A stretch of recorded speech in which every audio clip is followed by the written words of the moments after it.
یہ سوال ہے کہ میں کوئی بھی کام کرتا ہوں تو وہ صحیح طور پر ہو نہیں پاتا، سکسیس نہیں ملتی، اس میں سکسیس نہیں ملتی. تو پہلی بات تو یہ ہے کہ اگر کیا ہی بہتر ہو کہ آپ استخارہ کر کے جو ہے وہ یہ کام شروع کریں، اور دوسری بات جو کام شروع کر رہے ہیں اس کے ماہرین سے پہلے مشورہ کر لیں کہ اس کا سکوپ کتنا بنتا ہے، آیا آپ کی اس پرٹیکولر فیلڈ کے اندر کوئی کامیابی کی امید ہے یا نہیں ہے.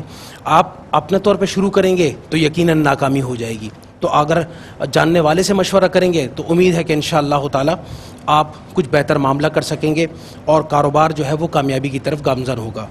اور یہ سوال تھا کہ بچے نہیں ہو رہے، شاید ان کی نن صاحبہ کے، تو جیٹھانی کی شاید. تو قرآن کریم نے دعا جو ہمیں بتلائی ہے اس حوالے سے، ربنا حب لنا من ازواجنا وذریاتنا قرۃ اعین وجعلنا للمتقین اماما. اس کو پڑھتے رہیں کثرت کے ساتھ، اللہ کے حضور دعا کرتے رہیں. رب تعالیٰ دینے والی ذات ہے. انشاءاللہ تعالیٰ اگر اولاد آپ کے حق میں خیر ہوگی تو انشاءاللہ آپ کو اللہ تعالیٰ عطا فرما دے گا.